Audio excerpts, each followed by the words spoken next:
তাড়াতাড়ি আমার সাথে এসে গোডাউনে দেখা কর, ইমার্জেন্সি দরকার আছে ফার্স্ট।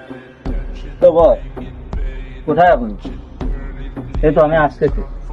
আচ্ছা ঠিক আছে, সমস্যা নেই, আমি এখানে আসতেছি। হ্যালো রাতুল, ছোট ভাই তুমি কোথায় আছো?